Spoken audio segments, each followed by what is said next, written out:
부채금융 중에 돈 얼마를 빌려줄 것인가 이거 알아봤습니다. 두 번째는 그 돈을 빌려줬는데 인플레이션이 심해졌다. 그럴 경우는 그 화폐 가치가 떨어지거든요. 그러면 은행 입장에서는 똑같은 이자율을 받게 되면 은행은 손해날 겁니다. 예를 들어서 1억에 5% 하면은 500만 원이거든요. 맞나요? 좀 맞네요. 1억에 5%는 500만 원인데 이 인플레이션이 굉장히 심해졌는데도 불구하고 화폐 가치가 뚝 떨어졌음에도 불구하고 500만 원만 받으면 누가 손해요? 은행이 손해라는 얘기입니다. 원금 하나도 안 갚은 상태에서 갚았다면 그렇지 않나요? 화폐 가치가 반쪽짜리 된 거죠 아까처럼. 그런데도 500만 원 받으면 손해죠. 그래서 그러면 은행은 손해 보려고 안 보려고요? 안 보려고 할 겁니다. 그래서 지금부터 이자율과 관련된 얘기를 좀 알아보겠습니다. 이자율은 내가 집을 빌려줬다. 그럼 공짜로 빌려줘요? 뭐 대가를 받으려고 해요? 대가 받으려고 하죠. 이게 임대료 아닙니까? 내가 누구한테 돈을 빌려준다. 그러면 공짜로 빌려줘요? 뭐 대가를 받으려고 해요? 대가 받으려고 한 게 이자 아닙니까? 그죠? 물론 저 같은 경우는 그냥 공짜로 주기도 하는데, 그걸 말 같지 않은 소리 했다 해줍니다. 이렇게. 돈을 빌려준 거에 대한 대가로 받는 게 이자입니다. 돈을 빌려준 거. 집을 빌려준 게 아니라 돈을 빌려줬으면 대가로 받아야 될 거 아닙니까? 이게 이자입니다. 이자. 근데 이제 1억을 빌려주면서 5% 이자로 돈을 빌려줬습니다. 20년 동안 빌려주기로 했는데 20년 한 3년 정도 지나서 물가가 무진장 올랐습니다. 물가가 올랐다는 얘기는 화폐 가치가 떨어졌다는 얘기죠. 인플레이션이 심해졌다는 얘기입니다. 그러면 화폐의 가치가 떨어진 겁니다. 떨어졌음에도 불구하고 화폐 가치가 뚝 떨어졌는데도 불구하고 처음에 약속된 이자인 5%를 그대로 받기로 한다. 이런 거 있죠. 이걸 뭐라고 하냐면 이렇게 하는 걸요 고정금리 제도다 해줍니다. 무슨 제도라고요? 자 지금부터 옛날에는 금리하고 이자를 좀 약간 달리 했는데 지금은 다 똑같다고 보시면 돼요. 나중에 한번 설명하기로 하고 지금은요 이자율이 금리하고 똑같은 겁니다. 그러니까 이걸요 고정금리 제도 해줍니다. 뭐라고요? 고정금. 그러면 인플레가 이렇게 심해졌는데도 불구하고 똑같은 이자율을 받으니까 누가 손해봐요? 아까 누가 손해본다고요? 은행이 손해보는 겁니다. 갚은 돈이 하나도 없는 상태에서 원래는 500만 원 받죠? 5%면. 근데 인플레가 심해졌으면 화폐 가치가 떨어진다고 했잖아요. 그럼 더 받아야 되지. 덜 받으니까 똑같이 받으니까 누가 손해봐요? 은행이 손해보는 겁니다. 은행. 자, 그래서 지금부터 어디 가냐면 이 은행을 지금부터 대출자 해줄게요. 자, 대출자가 뭐 손해를 본다, 손실을 본다 이렇게 얘기합니다. 대출자가 어떻다고요? 손해보고 상대방은요 이익을 볼 수 있는 겁니다. 돈을 빌려간 자를 차입자 해주면 됩니다. 차입자. 자, 그래서 안 되겠다. 안 되겠다. 자, 원래 약속금리는 5%였는데 요거를 한 7% 정도 올려서 받겠다는 얘기죠. 이렇게 하는 걸 뭐라고 하냐면 변동금리 제도 이렇게 얘기합니다. 변동금리 제도다. 자, 그러면 원래는 인플레가 발생하게 되면 원래는 누가 손해봐야 됐어요? 은행이 손해봐야 되는데 이것들이 이자를 막 올리면서 돈을 빌려간 자한테 떠넘긴 형태가 된 겁니다. 그러니까 우리는 가만히 있다가 30만 원에다가 이자를 갑자기 50만 원 낼 판이죠. 그죠? 그러니까 이때는 이제 누가 손해보냐면 돈을 빌려간 자를 지금부터 차입자 해줄게요. 돈을 빌려간 자를요 차입자가 손해를 보게 되는 이런 형태가 됩니다. 이렇게 문제가 하겠나요? 이렇게 가만히 있다가 30만 원에다 갑자기 50만 원을 파납니까? 그러니까 우리가 이제 손해보는 이런 형태가 됩니다. 이해가 되겠나요? 이렇게. 자, 그러면 은행 입장에서는 어떤 형태, 고정금리로 빌려주고 싶어요? 돈을 가능하면 변동금리로 빌려주고 싶어요? 변동금리로 빌려줘야 일반적으로 인플레가 발생하는 게 일반적이에요. 물가가 오르는 게 일반적이에요. 떨어지는 게 일반적이에요?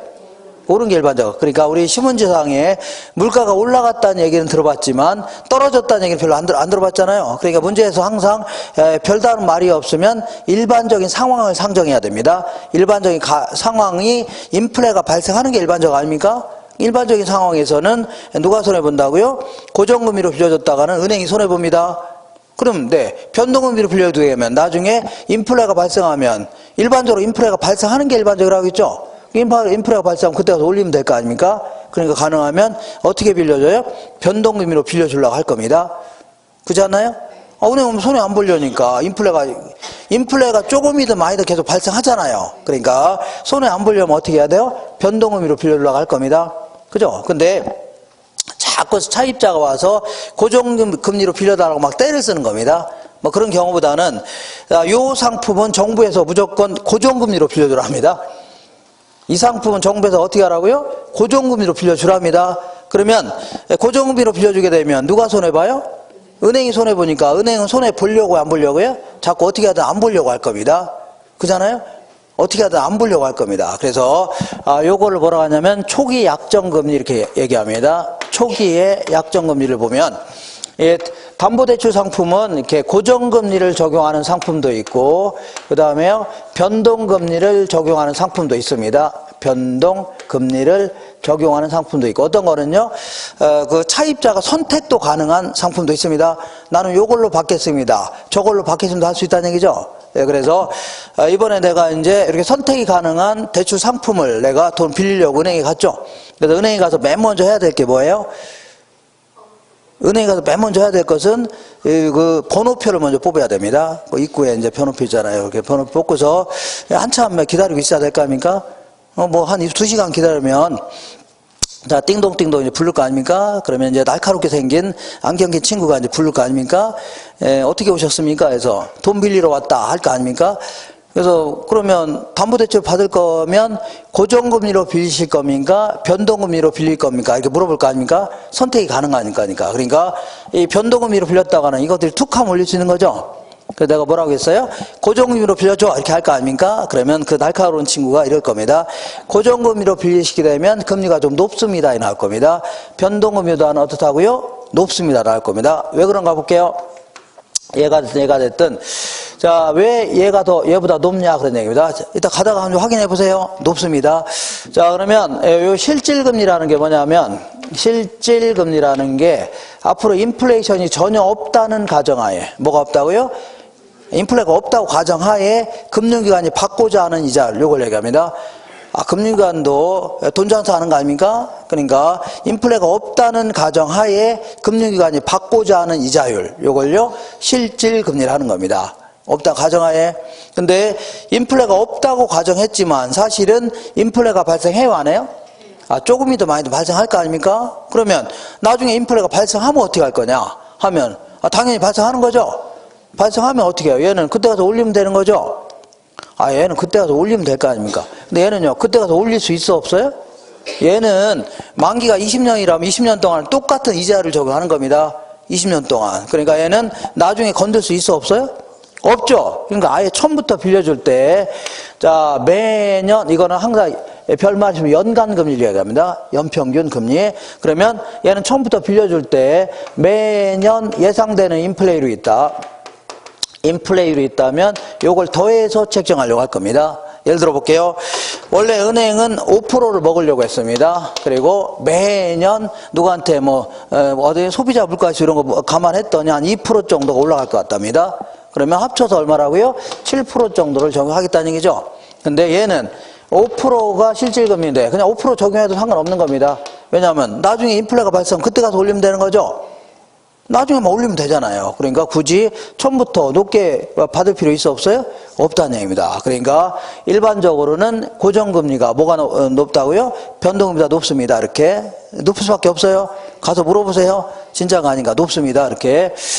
자, 이렇게 해서 요거 좀 반드시 알고 계시고, 그러면, 자, 이제 가장 기본적인 논리가 요거고, 그래서 보통 예상되는 인플레까지 감안한 거를 명목금리 이렇게도 표현합니다. 명목금리다. 이렇게 하시고, 자, 이 고정금리와 관련돼서는 요 얘기가 좀 정리가 좀 되셔야 됩니다. 요 얘기.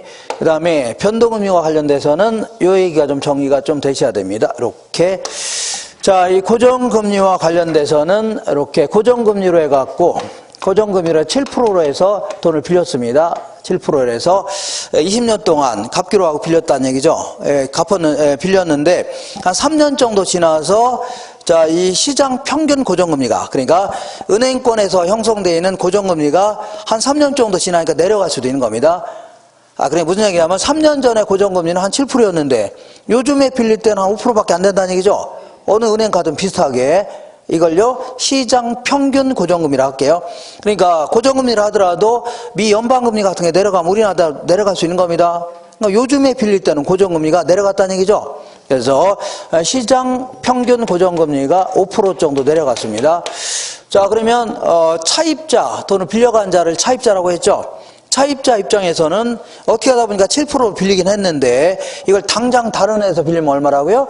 5% 싼 이자로 빌릴 수 있는 거 아닙니까? 그잖아요? 그래서 5% 싼 이자로 빌릴 수 있음에도 불구하고 앞으로 남은 기간이 17년 남았는데 17년 동안에 7%로 납부하려고 해봐요. 열이 받아 안 받아요? 열 받아 있는데 그러다도 막 열 받고 있는데 때마침 핸드폰에 문자가 온 거 아닙니까? 그래서 하나은행에서 좀 금리가 높은 거 있으면 갚아주겠답니다. 에라 모르겠다. 하나은행에서 돈 빌려서 갚으면 되는 거 신한은행 거. 그죠? 빌려서 갚을 수 있는 거 아닙니까? 은행도 갈아탈 수도 있는 거죠. 우리 입장에서 싼 이자 쓰려고 하지 뭐하러 비싼 이자 쓰려고 합니까? 그잖아요? 싼 이자로 빌려서 비싼 이자 갚으면 되는 거죠. 여기서 돈 빌려서 갚을 거 아닙니까? 1억 빌려서 1억 갚으면 되죠? 그러면서 5% 이자만 주면 이거 발음도 안 되네요.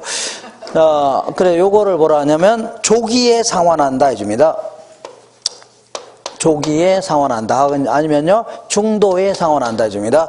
그러면 내가 요거를 이제 팔았는데, 힘들게 팔았죠? 말도 많이 하면서 팔았는데, 이틀 있다, 안 사겠다고 돌아온 겁니다. 그럼 내 입장에서 기분 좋아, 안 좋아요? 별로 안 좋습니다. 이거 똑같은 논리로, 은행도 이거 대출 상품을 파는 겁니다. 상품이에요, 상품. 대출 상품 팔았는데, 얼마 안 있다 안 사겠다고 돌아온 거 아닙니까? 그죠? 그러면 다시 낮은 이자로 빌려줄 수밖에 없는 거죠? 은행 입장에서는 기분 되게 나쁘네요. 그죠? 계속 7% 받을 수 있음에도 불구하고 다시 5%도 빌려줘야 되잖아요. 그죠? 그래서 이거를 은행 입장에서 이걸 조기상환 위험이라 이렇게 얘기합니다. 자, 조기상. 그럼 이런 위험을 줄일 수 있는 방법이 없냐? 줄일 수 있는 방법은 간단히 해결할 수 있습니다. 왜냐하면 너 왜 만기까지 돈 빌려 가놓기로 해놓고서 일찌감치 갚았냐? 이거는 약속 위반이다. 우리는 그 조기상환 수수료 부과하겠다. 이렇게 할 수 있는 거죠. 이렇게 해서 이제 해결하면 되는 겁니다. 이렇게. 이번에 요거보다는 요거 볼게요. 이번에는 은행권에서 형성되어 있는 평균적인 시장 평균 고정금리가 한 9%로 올랐다고 치자. 이거 올라갈 수 있는 거 아닙니까? 올라가면 이번에는 이렇게 됐을 경우에는 이번엔 대출자 입장에서 볼게요. 대출자 입장에서는 어떻게 하다 보니까 7%로 빌려주긴 했는데 지금 당장 다른 사람한테 빌려주면 얼마라고요? 9% 높은 이자를 받을 수 있는 거죠. 그죠? 근데 남은 기간 17년 남았는데 17년 동안에 그 7%만 받으려고 해봐요. 이번엔 누가 열이 받아요? 은행이 열을 받습니다. 열 받을 거 아닙니까? 그죠? 그래서 이 고정금리로 위주로 빌려주는 은행들은 죽쓰고 있는 겁니다. 만약에 변동금리 위주로 빌려주는 은행들은 막 시대에 맞춰서 계속 올렸었겠죠? 인플레에 맞춰서 계속 올렸을 거 아닙니까? 그러니까 변동금리 위주로 빌려주는 은행들은 뭐 손해날 게 없습니다. 이득 보는데 고정금리 위주로 신한은행은 거의 고정금리 위주로 빌려줬다는 얘기죠? 그러면 걔들은 계속 죽쓰고 있는 겁니다. 이걸요, 수익성이 악화되는 위험이다. 수익성. 그래서 이 부분을 이자율 위험이라는 겁니다. 무슨 위험이라고요? 이자율. 요거를, 이게 전부, 원래는 전체가 이자율과 관련된 위험인데, 이 부분을 조기상환 위험, 이렇게 해주는 바람에, 이 부분을요, 이자율 위험이다 해주는 겁니다. 자, 요건 어떻게 해결할 수가 없는 겁니다. 만약에 차입자가 돈을 얼른 갚는다면, 이 비싼 이자로 빌려줄 수는 있겠죠? 근데 차입자가 얼른 갚으려고 할까요? 안 갚으려고 할까요? 얼른 갚았다가는 자기는 만기 동안에 다른 비싸게 이자를 써야 되는데 뭐하러 갚습니까? 좀 싼 이자 쓰고 있는데 그러니까 계속 있으려고 하죠. 그러니까 은행이 손해볼 수밖에 없는 겁니다. 그러니까 은행도 처음에 이걸 낮게 책정해서 그런 겁니다. 좀 높게 책정해서 손해 안 봐야 되는데 그래서 그런 겁니다. 이해가 되겠죠? 그래서 요거 기억하셔야 됩니다. 이자율 수익성이 악화되는 위험을요, 이자율 위험이라는 겁니다. 자, 이번에는 요거 우리나라 이제 담보대출에 대한 변동금리를 어떻게 적용하냐면 이렇게 적용하고 있습니다. 변동금리는, 자, 이거는 실제 인플레에 맞춰서 계속 변동시키는 거 아닙니까? 근데 이것들이 그냥 무턱대고 막 아무 때나 변동하면 돼요, 안 돼요? 갑자기 이번 달에 막 50만 원 내던 걸 100만 원 내랍니다. 그럼 돼요, 안 돼요? 안 됩니다. 기간을 서로 정하는 겁니다. 차입자하고 약속하는 겁니다. 우리 3개월에 한 번씩 변동하자. 아니면요, 6개월에 한 번씩 변동하자. 1년에 한 번씩 변동하자. 이렇게 해서 약속한 바에 따라서, 이렇게 변동시켜야 되지. 지들 마음대로 숙하면 변동하면 돼요? 안 돼요? 안 된다는 얘기입니다. 그리고 지들 마음대로 근거도 없이 막 올리거나 내리면 돼요? 안 돼요? 안 됩니다. 뭔가 인플레에 따라 움직이는 지수가 있을 겁니다. 거기에 맞춰서 움직여야 되지. 이걸요, 인플레에 따라서 움직이는 지수를요, 인플레 감응 지수 이렇게 합니다. 인플레 감응 지수. 그래서 주로 이제 어떤 게 이제 인플레 감응 지수냐면, 주로 이제 그 한국은행에서 발표하는 게 뭐냐면 그 생산자 물가지수가 있습니다. 생산자 물가지수. 그리고 통계청에서 발표하는 게 소비자 물가지수가 이런 게 있는데, 이런 거 맞춰서 움직여야 되지. 지들 마음대로 막 움직이면 돼요? 안 돼요? 안 됩니다. 그런데 그러면 이렇게 하는 겁니다. 이렇게 그거 기억하시고, 그럼 변동금리는 어떻게 하냐면 기준금리에다가 뭘 더해서요? 가산금리라는 걸 더해서 책정합니다. 기준금리에 뭘 더해서 책정한다고요? 가산금리를 더해서 책정하는데, 요 기준금리는 요 실제 인플레에 맞춰서 계속 변동시키도록 하고 있습니다. 요거는 계속 변동되는 겁니다. 그리고 요거는 이제 가산금리는요, 대출 시점에 확정되는 겁니다. 은행이 붙이는 겁니다. 대출 시점에 확정이 돼요. 자, 여기 은행이 있다고 치자. 은행은 이렇게 우리 같은 사람한테 예금을 받아갖고, 예금 받아서 금고에 쌓아 넣었나요? 이거 분리해야 될 거 아닙니까? 주로 이제 어디다 분리냐면, 뭐 주식에 투자하기도 하지만, 주로 이제 대출을 해줍니다. 대출. 자, 그래서 요거를 예금 받는 거를요, 자금을 조달한다. 대출해주는 걸요, 자금을 운용한다. 줍니다. 자금을 조달. 이거는요, 자금을 운용. 이렇게 하는데, 예금 이자율은 5%이고, 자, 대출 이자율도 5%이다. 그러면 은행은 뭐 먹고 살아요? 그러니까 무슨 얘기냐면 이런 얘기입니다. 어떤 회사가 있는데, 자, 이 1,000원의 물건을 구입해서 1,000원에 팔겠다 그런 얘기 아닙니까? 그러면 이 회사는 뭐 먹고 살아요? 남는 게 있어야 뭐 먹고 살 거 아닙니까? 그럼 이렇게 빌려주면 돼요? 안 돼? 안 됩니다. 안 되죠? 그러니까 여기다가 이렇게 딱 한 3% 정도 붙여서 이제 빌려줘야 되겠네요. 그잖아요? 이렇게 3% 붙여야 은행 직원들 무지장 많잖아요. 이분들 월급도 줘야 되고, 임대료도 해야 되고, 뭐 통장 같은 거 만들려면 돈 많이 들어, 안 들어요? 많이 들 거 아닙니까? 또 이익도 좀 생겨야 사람들이 은행에 투자하려고 할 거 아닙니까? 그러니까 이렇게 남는 게 있어야 돼, 없어야 돼요? 있어야 돼요. 그러니까 대출을 할 때는 요만큼 더 붙여서 이제 팝니다. 이렇게. 요거를 은행 마진이다 해줍니다. 은행, 어떻다고요? 마진. 이걸 다른 말로 부가가치 이렇게 표현합니다. 무슨 가치라고요? 생산비 유통 과정에서 1,000원에 팔면 돼요? 안 돼요? 안 되고 한 300원 더 붙여 팔아야 되죠? 요 300원을요, 부가가치라는 겁니다. 유통 과정에서 더해진 가치를요, 부가가치 이렇게. 이것도 마찬가지로 똑같이 대출 상품 팔 때는 5%로 빌려서 5% 그냥 빌려주면 돼요? 안 돼요? 안 되고 한 3%도 붙여 팔아야 될 거 아닙니까? 붙여서 빌려줘야 되죠? 이걸요, 은행 마진이라는 겁니다. 이거 붙여야 될 거 아닙니까? 이거는 지들이 붙이는 겁니다. 우리가 어떻게 알아요? 잘 모릅니다. 지들 알아서 이제 붙이는 거죠. 이렇게. 근데 은행마다 거의 약간 좀 차이가 나는데, 여기서 이제 차이가 날 수 있는 겁니다. 그러니까 은행은 이제 뭐 하는 그 회사냐면, 대금업자입니다. 대금. 대금이 뭐냐면, 자, 싼 이자로 돈 빌려서, 비싼 이자로 돈을 빌려주는 것이죠. 이걸 돈놀이 한다. 이렇게 표현합니다. 무슨 놀이라고요? 돈놀이. 돈놀이 하는 그런 회사입니다. 무슨 회사라고요? 돈 좀 놀아봤어요? 그래서 그러니까 싼 이자로 돈 빌려서 비싼 데 빌려주는 게 이게 주업이에요. 가장 주된 업무입니다. 자, 근데 은행 이자는 일반적으로 좀 비싸요, 싸요? 좀 싸니까 이제 저리 대금업자다. 근데 우리 동네 사채 아줌마들은요, 이자 무슨 장 높죠? 고리 대금업자 이렇게 얘기합니다. 대금업자는요, 돈 장사하는 겁니다. 무슨 장사라고요? 돈 장사하는 걸요, 대금업자를 해줍니다. 자, 그래서 어쨌거나 이렇게 해서 이렇게 3% 붙여야 되고, 그리고 담보대출이라 하더라도 이거는 단기 대출이 아니라 장기 대출입니다. 일반적으로 10년 이후 20년에 걸쳐서 막 회수하는 거 아닙니까? 그러니까 나중에 담보 가치가 어떻게 될지 알아요, 몰라요? 모르는 겁니다. 나중에 장례식장 같은 데 들어오면 담보 가치가 폭락할 수 있는 거 아닙니까? 그래도 회사를 잘 다니면 돈을 잘 갚을 수 있는 거 아닙니까? 그죠? 근데 직장도 조금 좀 불안하고 그러면 얘들은 위험이 커요, 작아요? 클 수 있는 겁니다. 그때는. 그래서 그 사람이 신용도 좀 감안합니다. 무슨 거라고요? 신용도. 사람마다 이제 금융거래 하는 사람들은 1등급에서 10등급까지 이제 점수를 매겨놓고 있습니다. 이렇게. 아시죠? 거래하는 사람 1등급에서 몇 등급이라고요? 10등급 점수를. 그래서 다 점수 있어요. 은행에서 돈 이렇게 뭐 예금도 하고 그러죠? 다 이제 점수를 매겨놓고 있습니다.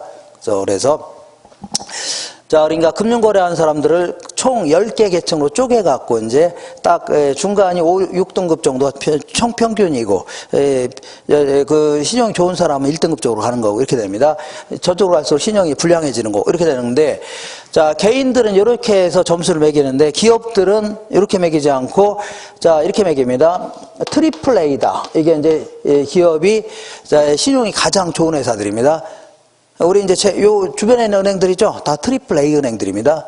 요 은행들 있잖아요. 지금 현재. 그리고 더블 A 이렇게, 그다음에 A, 그다음 트리플 B 이렇게, 그다음에 더블 B, 그다음 B 이런 식으로 나갑니다. 이렇게 해서 신용을 정합니다. 이렇게 참고로 이렇게 하세요. 참고로.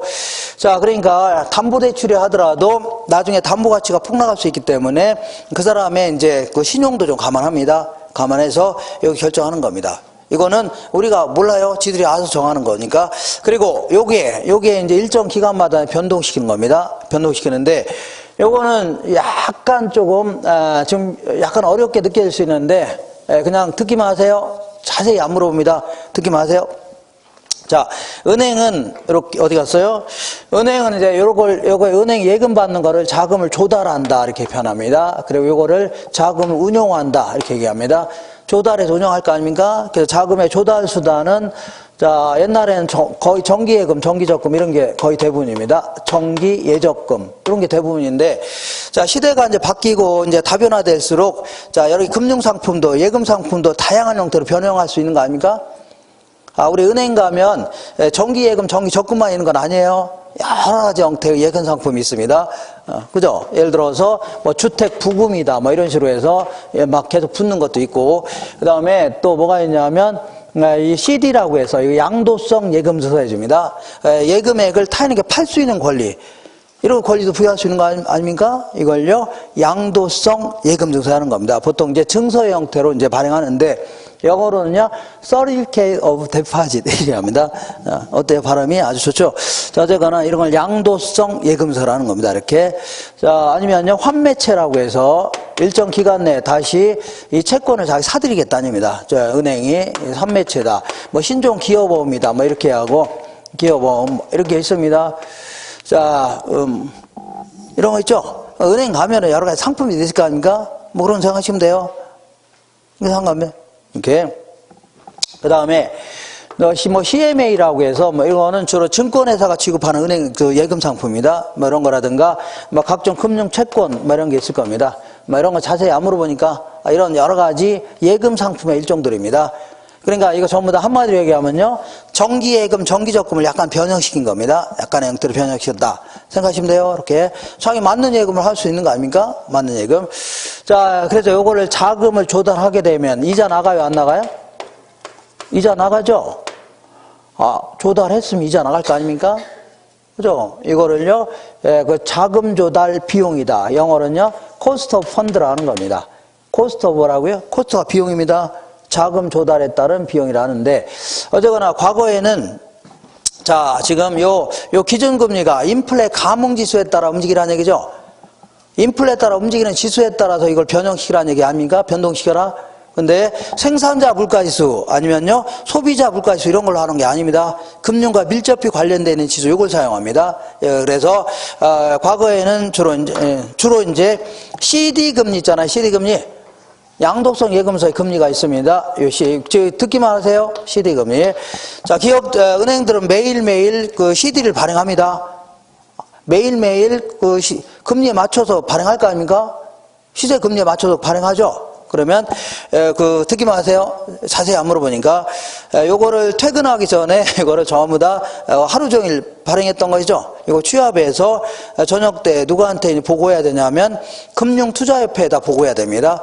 이게 주중에 있는 은행들은 전부 다 트리플 A입니다. 다 보고해야 돼요. 그러면 금융투자협회에서 이거를 통계를 냅니다. 평균 내요. 은행도 평균 내죠. 요거를 저녁 때마다 금융투자협회 홈페이지에 올려놓습니다. 거기 가면 있어요. 홈페이지에 올려놓으면 만약에 차입자하고 6개월에 한 번씩 변동하기로 했다. 그러면 6개월 지나서 그 홈페이지에 들어가면 금리가 적혀있어요? 안 적혀있어요? 매일매일 적어놓으라고 했죠? 그걸 여기다 올려놔야 됩니다. 이렇게. 그렇지 않으면 금융감독원에서 규제를 받습니다. 이렇게 하는 걸요, CD금리라 하는 거예요. CD금. 근데 요거는 문제가 상당히 많았어요. 왜 문제가 많냐면, 이거는 증서의 형태로 발행하기 때문에 무기명 형태로 발행합니다. 그리고 예금자 보호법에 따라 보호를 못 받아요. 그러다 보니까 이 기업들이 구도 자금 세탁료로 주로 활용하던 게 이겁니다. 그러다 보니까 자금 세탁이 많아졌다 그러면 금리가 막 올라갈 수 있습니다. 정부에서 막 규제를 많이 한다 그러면 막 팍팍 떨어진다는 얘기죠. 금리 변동폭이 너무 큰 겁니다. 그리고 또한 이 여러 가지 금융상품 중에 CD가 차지하는 비중이 상당히 적어요. 적습니다. 근데 이걸 가지고 어떤 그 대출 상품의 기준금리를 정하는 건 문제가 있었습니다. 문제가 있었어요. 그래서 요즘에는 이렇게 요즘에는 CD 금리를 적용하기도 하지만, 자 볼게요. 모든 기업 은행들은 이런 걸 전부 다 금융상품이라는 거죠. 예금 상품 맞죠? 그래서 모든 예금 상품에 대해서 조달했을 거 아닙니까? 그럼 이자 나가요, 안 나가요? 이자 나가죠? 이걸 뭐라고요? 코스트 오브 펀드라는 겁니다. 자금의 조달에 따른 비용이라는 겁니다. 요거를 9개 은행을 선정해서, 우리 시중은행에 있는 9개 은행 있죠? 잘 나가는 은행들 9개 선정해서 한 달에 한 번씩 일정 기간 내 일정한 날짜를 정해서 한 달 동안에 이 은행에서 예금에서 나간 이자 있죠? 요걸 평균 낸 거를 은행연합회에다 보고해야 됩니다. 어디다 보고하라고요? 은행연합회. 그러면 은행연합회에서 이걸 평균을 내는 겁니다. 통계를 내서 요거를 취합해 갖고 예금액이 많은 데는 가중치 더 줘야 되겠죠. 이렇게 해서 어쨌거나 통계 내서 매달 15일 날 은행연합회 홈페이지에 올려놔야 됩니다. 올려놓죠. 그러면 그걸 기초로 해서 만약 3개월에 한 번씩 변동하기로 했다. 그러면 그걸 홈페이지에 들어가서 그거 올려놓은 거 있죠. 요걸 여기다 올려놔야 됩니다. 이걸요, 코스트 오브 펀드, 자금 조달에 따른 비용 지수라 하는 겁니다. 이걸요, 코픽스다 해줍니다. 코스트 펀드 인덱스 해줍니다. 인덱스가 지수예요. 그러니까 지금은 이 두 가지를 혼용해서 사용하고 있습니다. 주로. 이렇게만 하시면 돼요. 복잡한가요? 복잡해 상관없습니다. 이런 거 자세히 안 물어보니까. 지금은 이 기준금리를 뭘로 정한다고요? CD금리 아니면 코픽스 형태로 해갖고 이걸 적용하고 있구나. 이렇게 하시면 충분합니다. 오케이? 이렇게 해서 자, 잠깐만요. 지금까지 한 거를 몇 가지를 좀 정리해 볼게요. 자, 99페이지 한번 보겠습니다. 98페이지에 보시니까, 자, 98페이지에 딱 중간에 다른 거 하지 마세요. 다른 뭐 중간에 지분금융과 뭐가 있어요? 부채금융이 있는데, 지분금융은요, 자, 의의에 투자자가 투자한 이후에 산출된 수익과 배당금을 수취하는 거. 내가 주식을 구입했다. 이런 게 지분금융 아닙니까? 그러면 주식에 투자하게 되면 나중에 그 배당금 받아야 안 받아요? 받을 수 있는 거죠. 배당금이 수익인데, 자, 이렇게 해서 배당금을 수취하는 거 있죠. 요걸요, 지분금융이라는 거고, 그 밑에 부채금융은요, 좀 빌려주는 거죠. 빌려준 거기 때문에 약속한 시간에 반드시 원금과 이자를 수취하는 형태이다. 반드시 원금과 이자를 수취하는 형태이다. 물론 어떤 회사는 뭐 날릴 수도 있어 없어요? 돈도 안 갖고 날릴 수 있는 거 아닙니까? 반드시는 좀 그러네요. 어쨌거나 원래는 반드시 갚아야 되는 거죠. 아까 하지 않았나요? 아니, 여기 지분금융은 주식에 투자하는 거 아닙니까? 그럼 주인의 형태로 참여하는 거죠. 그러면 배당은 받아야 안 받아요? 받는 거고, 실적 배당. 그리고 부채금융은 돈 빌려주는 거죠. 빌려주면 이자 받아야 안 받아요? 이자 받는 거, 이걸요, 부채금융을 하는 겁니다. 간단한 겁니다. 간단한 건데, 그 밑에 얘들을 지금부터 막 하려고 하지 마세요. 이런 거 다 할 거니까. 이런 거 자꾸 암기하려고 하니까 힘든 겁니다. 이런 걸 이제 차근차근 할 거니까. 차근차근 할 거니까 그런 줄 아세요? 그리고 밑에 보니까 메자닌 금융이라고 있는데, 이건 용어를 그냥 정리하세요. 그냥 용어를 간단히. 자, 메자닌이라는 것은 이렇게 부채의 성격과, 자, 부채의 성격과 자, 이 지분의 성격을 같이 갖고 있는 걸요, 이거를요, 매저 아닌 금융이라 하는 겁니다. 부채의 성격도 있고 때로는요 지분의 성격도 있다는 얘기죠. 그래서 이걸요 매저 아닌 금융이다 해줍니다. 대표적인 게 뭐냐면 자, 신주 인수권부 사채예요. 신주 인수권부 사채다. 그러니까 일단은 사채는 사채죠. 여기 사채라고 써있어 안 써있어요? 사채니까 회사채입니다. 그러니까 부채예요, 부채. 아, 회사가 신주 인수권 사채를 발행했잖아요. 그럼 더 빌린 겁니다. 빌린 건데 요건 또 뭐냐, 앞에가 신주 인수권이 포함되어 있다는 얘기죠. 신주를 인수할 수 있는 권리가 포함되어 있습니다. 그러니까 회사가 나중에 신주를 발행할 수 있죠. 아, 나중에 신주 발행할 수 있는 거 아닙니까? 그러면 이 사채를 갖고 있는 자가 우선해서 인수할 수 있는 권리가 있습니다. 우선해서 인수할 권리가 있어요. 발행하게 되면. 그러니까 신주를 발행하는 즉시 이 사람은 바로 구입할 수 있는 겁니다. 이 사람 우선해서. 그러니까 바로 주인도 될 수 있다는 얘기죠. 발행하는 즉시 지분이 바뀔 수도 있어요. 이 사람 때문에. 구입 안 하면 안 바뀌지만 바뀔 수 있는 겁니다. 이 사람한테 우선해서 구입할 수 있도록 하고 있으니까 이걸요 신주 인수권. 아, 신주가 발행하면 먼저 인수하겠다는 얘기죠. 먼저 인수할 수 있는 권리가 부여되어 있는 사채입니다. 그러니까 지금은 돈을 빌린 거지만, 빌려준 거지만 주주가 바로 될 수도 있다는 얘기입니다. 이걸요 신주 인수권 사채. 그러니까 부채의 성격도 있고 뭐가 있어요? 지분의 성격도 있네요. 그 다음에 전환사채라는 게 있습니다. 전환사채다. 요것도 마찬가지로 회사채라는 얘기입니다. 무슨 채라고요? 회사채니까 부채예요, 부채. 아, 기업이 전환사채 발행했죠. 또는 빌린 겁니다. 근데 여기서 전환이라는 게 언제든지 주식으로 바뀔 수 있습니다. 언제든지 보통적으로 바꿀 수 있는 권리가 있습니다. 이걸 일종의 형성권이다 해줍니다. 형성권이 뭐냐면 일방의 의사표시로도 바로 바꿀 수가 있는 겁니다. 그러니까 이 사람은 전환사채를 갖고 있지만 바로 보통적으로 바뀔 수 있어요. 바꾸고 싶으면 바꾸는 겁니다. 이걸요 전환사채라는 겁니다. 그러니까 얘네들은 부채의 성격과 뭐가 있어요? 지분의 성격을 같이 갖고 있는 거 있죠. 이거를 어중간한 금융이라고 해서 이걸요 매저 아닌 금융이다. 보통 1층과 2층 사이 막 이렇게 어중간한 거 있죠. 이런 걸요 매저 아닌 금융이다 이렇게 표현합니다. 간단히 하시면 돼요. 한번 물어본 적이 있었습니다. 물어본 적이 매저 아닌 금융. 매저 아닌 금융 하면 두 개 생각하시면 돼요. 신주 인수권부 사채, 그리고요 전환사채. 뭐 이런 게 있습니까? 그런 것도 물어봅니까? 한번 물어본 적이 있었습니다. 이렇게. 재미없나요? 예. 혼자만 재밌었는데 다른 사람 재미없다는. 이렇게. 자, 그 다음에 거기 볼게요. 오른쪽 보겠습니다. 오른쪽 다른 거 하지 마시고 99페이지 보겠습니다. 99페이지에 이걸 뭐 어떻게 배치를 좀 엉망으로 해놨네요.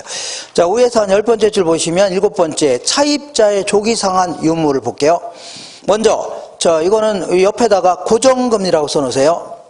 무슨 금리라고요? 고정금리일 경우에 자, 저당 이자율보다 시장 이자율이 낮아졌다. 자, 볼게요. 저당 이자율보다 시장 이자율이 낮아졌죠? 아, 그 옆에다 고정금리라고 써놓으세요. 그러면 낮아지면 자, 차입자는 조기상환 하려고 안 하려고요? 하려고 하겠네요. 그 옆에다가 밑줄 쳐볼게요. 조기상환이 유리하다. 차입자는 뭐가 유리하다고요?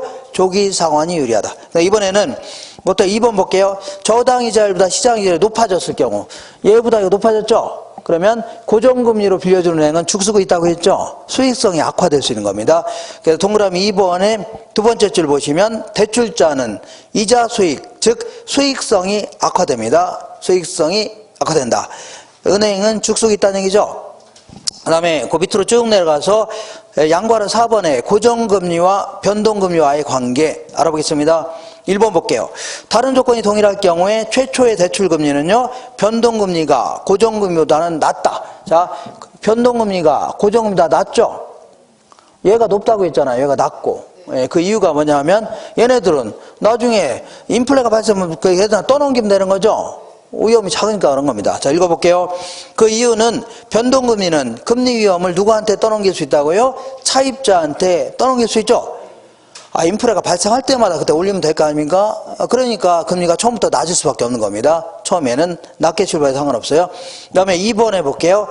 동그라미 2번에 일반적으로 대출자는 고정금리보다는 변동금리를 선호합니다. 자, 이것저것 다 필요 없다. 그러면 아까 대출자는 뭘로 빌려주고 싶었다고요? 변동금리로 빌려주고 싶죠? 아, 그때그때 막 올리면 될 거 아닙니까? 그죠? 근데 어쩔 수 없이 정부가 자꾸 고정금리로 빌려주라고 하니까 예상된 인플레를 감안할 뿐이지 원래는 뭘로 빌려주고 싶어요? 변동금리로 빌려주고 싶을 겁니다. 읽어볼게요.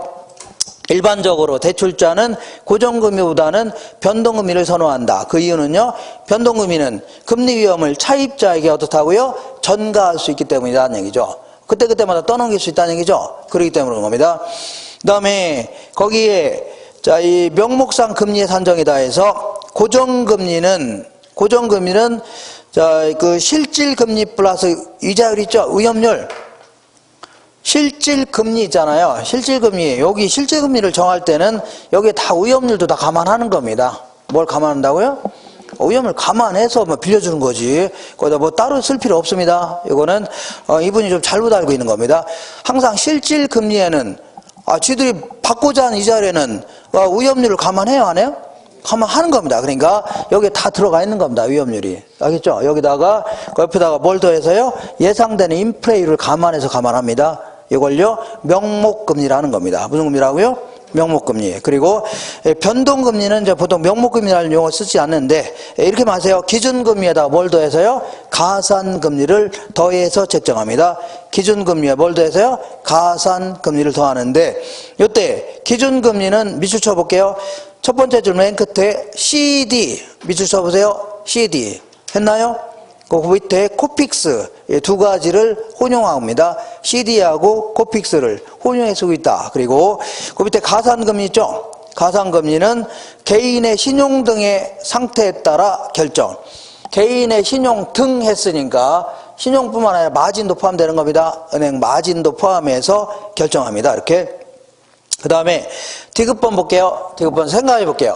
변동금리는 일정 기간마다 변동시키는 거 아닙니까? 그러면 자 1년에 한 번씩 변동하자 이렇게 할 수도 있지만 3개월에 한 번씩 변동하자 이렇게 할 수도 있는데 1년에 한 번씩 변동하게 되면 1년 동안에는 인플레가 심해져도 건들 수 있어 없어요? 변동금리 같은 경우 1년에 한 번씩 변동하자 하면 1년 동안에는 인플레가 심해져도 못 건들죠? 은행이 별로 안 좋겠네요. 근데 3개월에 한 번 변동하자면 툭하면 변동할 수 있죠? 그러니까 금리 조정기가 짧을수록 좋습니다. 대출자는. 읽어볼게요. 변동금리는 금리 조정 주기가 횟수가 짧을수록 유리하다. 그잖아요? 짧을수록 대출자에게 유리하다 해줍니다. 한 장 넘겨볼게요. 요 정도 하시면 돼요. 요 정도 하시면 돼요. 그래서 요거는 항상 대출자가 유리하면 차입자는 불리한 겁니다. 그래서 이걸 제로섬 게임이다 해줍니다. 한쪽이 때리면 다른 쪽 맞아야 돼요. 자, UFC 같은 경우에는 그거 아시나요? 격투기? 그거 안 보시나요? 공부하시느라고 안 보시나 본데 그거 잘 보세요. 나중에 한번 확인하세요. 거기 그 TV 보면 뭐 100번 넘어갈 때 101번 채널 이런 데 보면은 나옵니다. 그거 나와요. 그 UFC라고 막 거의 그 싸움에 가깝습니다. 발로 차고 막 코피 터뜨리고 막 그러십니다. 피 나는데도 거의 막 또 때리고 말합니다. 쓰러졌죠? 그럼 쫓아가서 막 두드려 팹니다. 예, 이걸 잘 모르시나 보네요. 보시나요? 한 번도 안 봤나요? 예, 거기서는 자 한쪽이 때리면 다른 쪽은 맞는 게 아니야. 같이 때립니다. 같이 때려요? 근데 그게 아니에요. 여기서는요 한쪽이 때리면 다른 쪽 맞아야 됩니다. 그러니까 한쪽이 이득이면 다른 쪽은요 손해입니다. 한쪽이 불리하면 다른 쪽은요 유리하다. 이렇게 하셔야 돼요. 그러니까 차입자가 불리하면 대출자는요 유리하고 이렇게 되는 겁니다. 이렇게 해서 이제 두 번째 테마 이자율에 대해서 알아봤는데 약간 이해 안 가시면 요걸 기초로 해서 계속 공부할 겁니다. 걱정 마시고 이번에는 세 번째 테마 알아보겠습니다. 세 번째는요 원금 이자를 갚아 나가는 방식. 요걸요 원리금 상환 방식이다 이렇게 얘기합니다.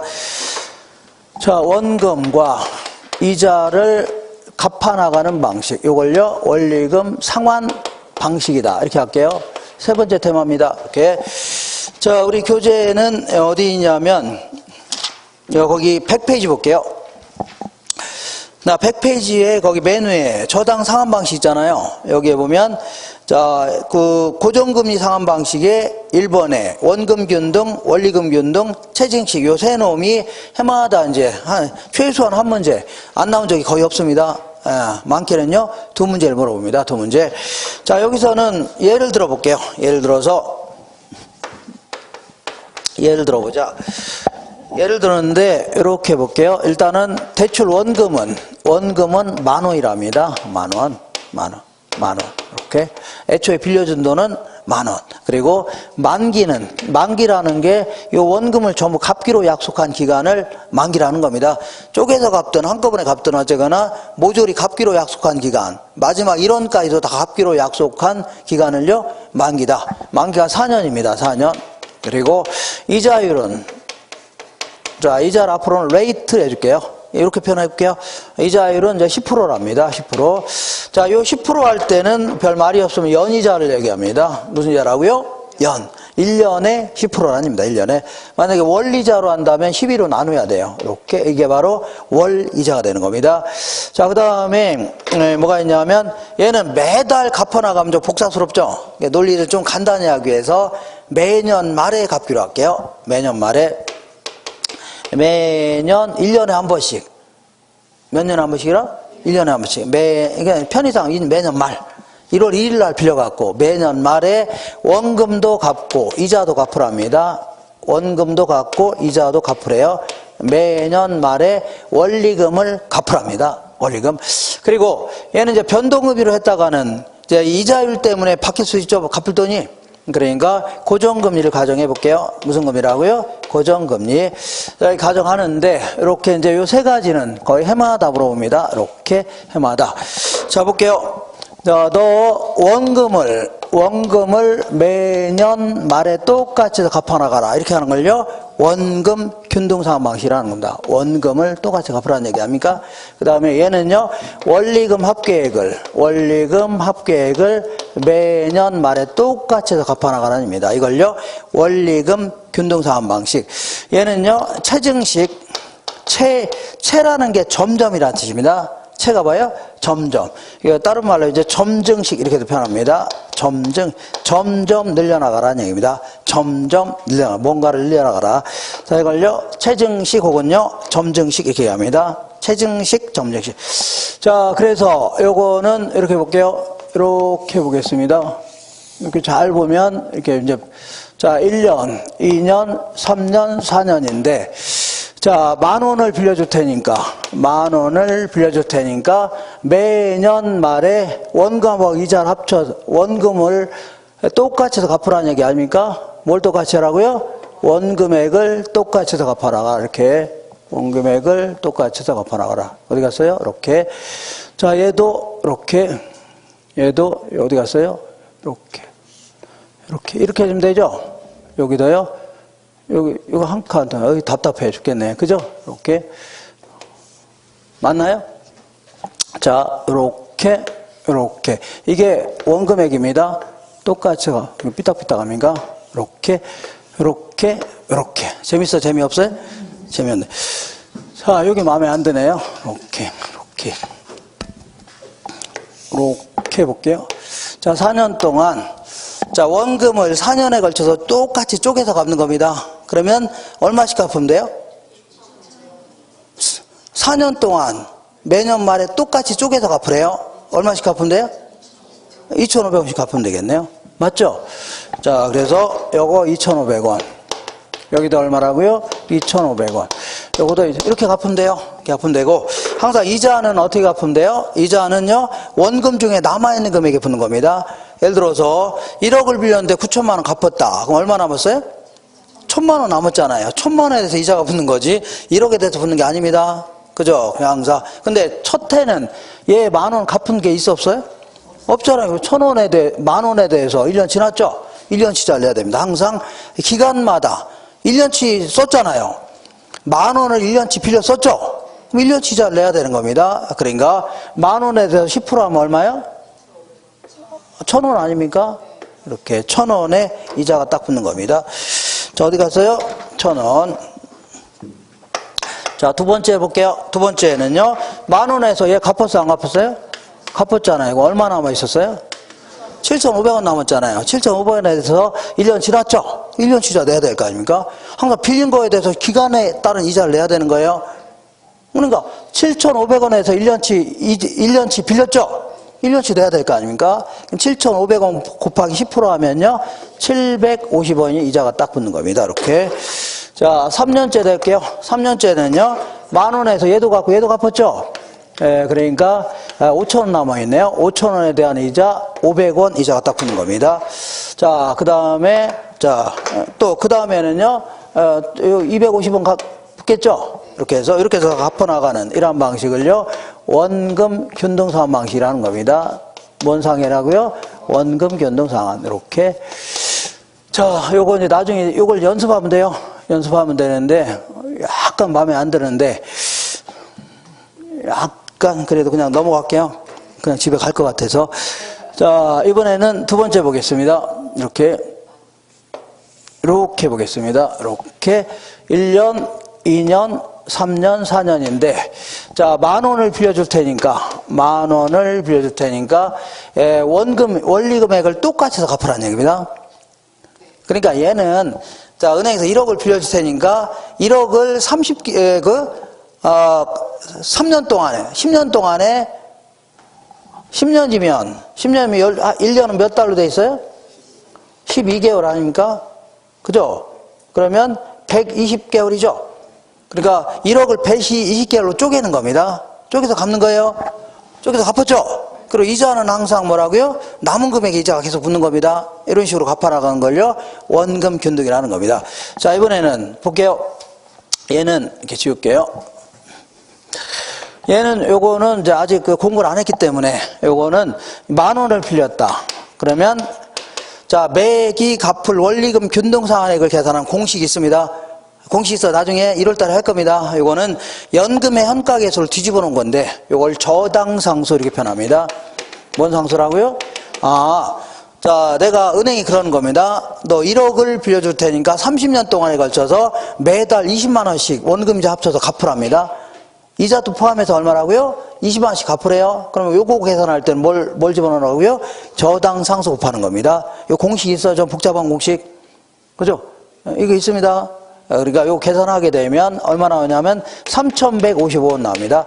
정확히 요 사례를 집어넣으면 얼마라고요? 3,155원 나옵니다. 나와요. 그러니까 자, 그러면 여기서 이제 볼게요. 1년, 2년, 3년, 4년 아닙니까? 그러면 얘는 합치면 얼마예요? 3,500원이죠. 그러니까 얘보다는 작게 출발합니다. 얘보다 뭐라고요? 작게. 그러니까 요 정도로 하면 되겠네요. 요 정도. 자, 요 정도. 여기도 요 정도. 여기도요. 요 정도. 자, 이게 얼마씩이라고요? 3,155원씩입니다. 여기에는 원금과 이자가 포함되어 있어요? 포함이 안 돼 있어요? 포함되어 있는 겁니다. 이렇게. 자, 이게 얼마씩이라고요? 3,150원. 이렇게 갚아 나가면 됩니다. 근데 이걸 굳이 원금 부분과 이자로 쪼개 보겠습니다. 쪼개자. 그러면 첫 해는 갚은 돈이 있어 없어요? 없죠. 그러니까 10,000원에 대해서 10% 이자가 딱 붙는 겁니다. 1,000원에 이자가 딱 붙는 겁니다. 그럼 나머지는 항상 여기서 이자 뺀 나머지가 원금 상환이 되는 겁니다. 여기서 1,000원 빼니까 얼마예요? 2,155원. 이렇게 갚는 겁니다. 2,150원. 자, 두 번째를 볼게요. 두 번째는 10,000원에서 얘 갚았어요? 안 갚았어요? 갚았잖아요. 그러면 7,845원 남았죠? 7,845원에 대해서 10% 이자가 붙으니까 얼마 붙어요? 785원의 이자가 붙는 겁니다. 그리고 항상 여기서 이자 뺀 나머지 있죠? 이게 바로 원금 상환이 되는 겁니다. 2,370원. 이렇게. 3년째는요? 10,000원에서 얘도 갚고 얘도 갚았죠? 맞죠? 그러면 이자는 이제 점점 줄어드는 겁니다. 이렇게. 그 대신 원금 상환액은요, 점점 증가하는 겁니다. 이렇게. 계산상 이렇게 되는 거예요. 이렇게. 자, 그러니까 무슨 얘기냐면 은행이 나한테 1억 빌려주면서 20년 동안에 걸쳐서 30만 원씩 갚으랍니다. 이자도 포함해서. 이자 포함해서 얼마씩 갚으라고요? 매달 30만 원씩 갚으랍니다. 그럼 처음에는 1억에 대해서 갚은 돈이 없으니까 이자가 커요, 작아요? 이자가 클 거 아닙니까? 원금 얼마 안 갚죠? 근데 서서히 원금도 갚아나가야 안 갚아요? 갚아나가니까, 그죠?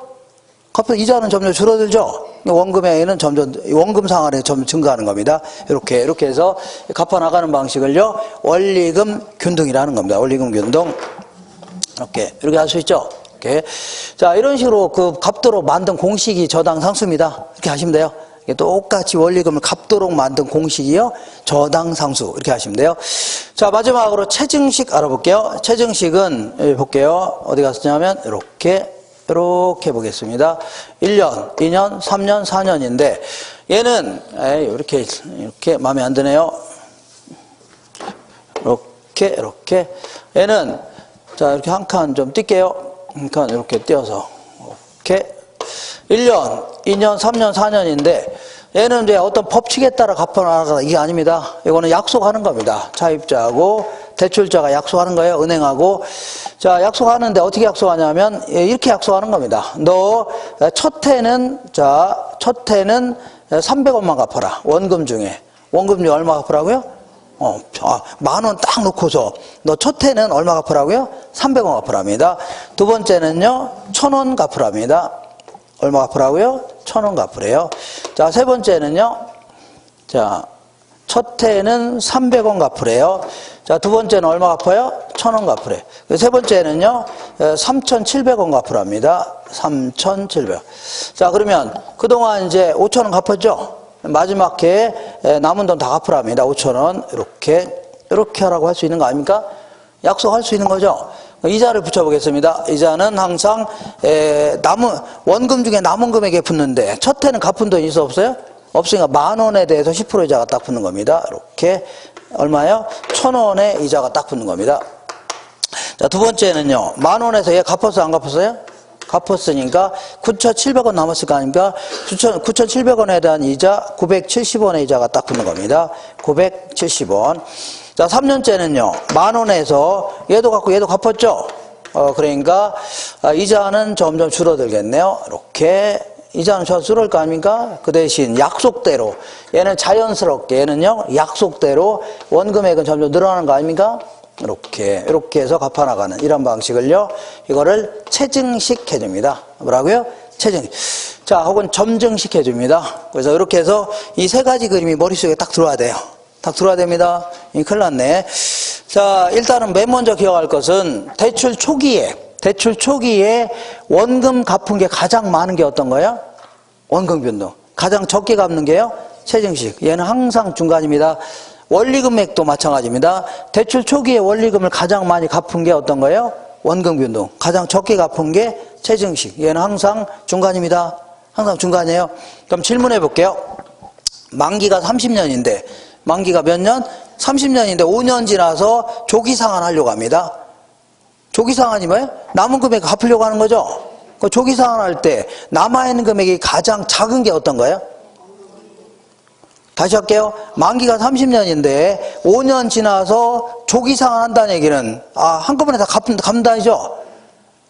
못 갚은 거 다 갚으려고 하죠. 그럴 때 남아있는 금액이 가장 작은 거, 다시 말해 갚을 돈이 가장 작은 게 어떤 거예요?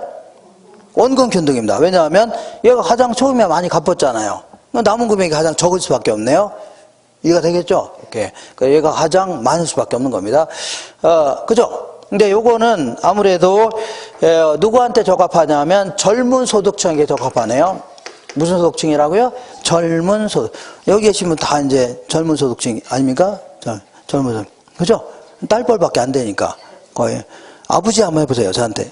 어쨌거나, 자, 젊은 소득층에게 적합하다는 얘기입니다. 이렇게. 자, 젊은 그러니까 이 만기가 30년이라면, 요거는요, 말단일 때는 조금만 갖고, 말단 조금 갖고, 대리 달고, 과장 달고, 부장 달 때 많이 갚으라는 얘기죠? 아닌가요? 대리 달고, 과장 달고, 부장 달고, 얘는 뭐예요? 이사 될 때. 잘못했네. 말단일 때는 조금 갖고, 대리 달고, 과장 달고, 부장 달고 많이 갚으면 되죠? 이렇게 하면 딱 좋네요. 그죠? 근데 문제는, 이렇게 이제 얘는 만기가 30년이라면 초기에는 거의 원금은 갚아요, 안 갚아요? 거의 안 갚고 이자만 납부하는 겁니다, 거의. 아닌가요? 만기가 30년은 거의 이자만 납부하는 거죠? 그죠? 그렇기 때문에 한 20년 정도 지났다 치자. 20년 지났음에도 불구하고 남은 금액이 많을까요, 적을까요? 아주 많을 겁니다. 그죠? 그럼 그때 가서 담보가치가 폭락할 수 있고 그 사람이 뭐 대리 달하는 법도 없는 거죠? 부장단한 법도 없죠. 그러면 만약 회수를 못한다면 은행은 손해가 클 수밖에 없는 겁니다. 그래서 얘는 자금 회수 위험이 은행 입장에서는 자금 회수 위험이 가장 크다 해줍니다. 이렇게 가장. 근데 예를 볼게요. 얘. 원금 균등은 처음부터 원금을 착착 회수해 나가는 거죠. 그렇지 않아요? 한 20년 지나면 남은 금액이 많아요, 적어요? 얼마 안 된다는 얘기입니다. 그러니까 은행이 설사 뜯긴다 하더라도 크게 손해보지 않는다. 그래서 요 셋 중에서 자금 회수 위험이 가장 작다 해줍니다. 이렇게.